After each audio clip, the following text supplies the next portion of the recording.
Hello guys, మరి ఒక వీడియోతో అయితే వచ్చేసాను. చీ, ఏంటి కాకరకాయలు చూపిస్తున్నారు అనుకుంటున్నారా? సో ఈరోజైతే నేనైతే కాకరకాయ కర్రీ చేద్దాము అనుకుంటున్నాను, చేశాను.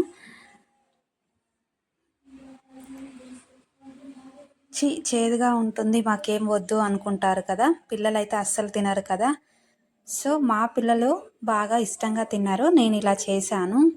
ఏం లేదండి, ఫస్ట్ ఫ్రెష్గా కాకరకాయలు అయితే తీసుకోవాలి. బాగా కడిగేసి ఇలా చిన్న చిన్న పీసెస్ లాగా అయితే కట్ చేసుకోవాలి.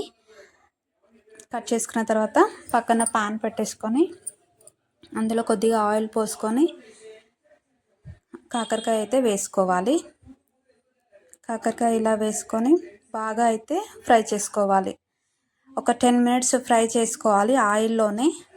అలా ఫ్రై అయిన తర్వాత ఈ ఆనియన్ వేయాలి. ఫస్ట్ అయితే ఆనియన్ వేయకూడదు. ఈ ఆనియన్ కూడా మగ్గాక జీలకర్ర, ఆవాలు నేనైతే ఇప్పుడు యాడ్ చేస్తాను ఆనియన్ కూడా. ఎందుకు అంటే ఆ 10 మినిట్స్లో ఆనియన్ మాడిపోతుంది అనేసి ఫస్ట్ కాకరకాయని మాత్రం బాగా ఫ్రై చేయనిస్తాను. బాగా ఫ్రై చేసిన తర్వాత ఆనియన్ యాడ్ చేస్తాను. ఆనియన్ కూడా మగ్గాక కొద్దిగా సాల్ట్ వేసుకోవాలి. వేసుకొని ఇంకా కాస్త ఫ్రై చేసుకోవాలి. ఇలా బాగా ఫ్రై చేసుకుంటేనే కాకరకాయ చేదు మాత్రం తెలియదు పిల్లలకి, వాళ్ళైతే తింటారు. ఇలా సాల్ట్ వేసుకొని బాగా అయితే కలిపేసుకోవాలి. ఇలా కలిపేసుకున్న తర్వాత అది కరివేపాకు చూడండి, ఇప్పుడు కరివేపాకు అయితే వేసుకోవాలి. పచ్చిమిర్చి కూడా ఇప్పుడే వేసుకోవచ్చు, బట్ నేను వేయలేదు. ఇలా అంతా ఫ్రై అయ్యాక ఆయిల్లో ఇలా అయితే బాగా ఫ్రై చేసుకోవాలి. చూడండి, ఆయిల్ సపరేట్ అవుతుంది కదా. ఆ టైంలో అల్లం వెల్లుల్లి పేస్ట్ వేసుకొని ఫస్ట్ అది మధ్యలో వేసుకోవాలి. వేసుకొని అక్కడే కలిసేలాగా కలుపుకోవాలి.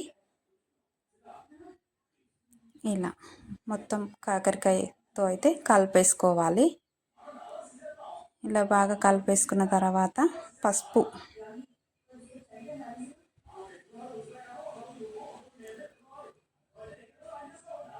చూడండి కొంచెం పసుపు అయితే యాడ్ చేసేసుకోవాలి.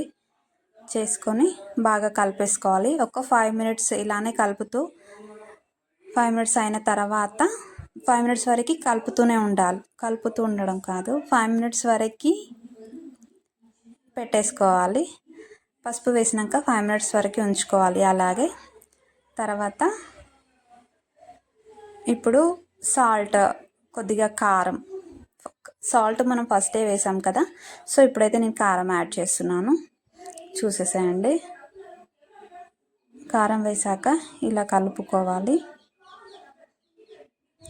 ఇలా కలిపేసుకొని ఒక 5 to 8 మినిట్స్ వరకు అయితే స్లో ఫ్లేమ్లో పెట్టాలి.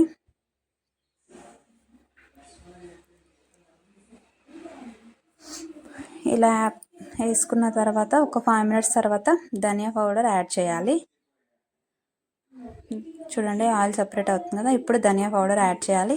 ఫైనల్గా కొత్తిమీర వేసుకొని దింపేసుకుంటే అయిపోతుంది.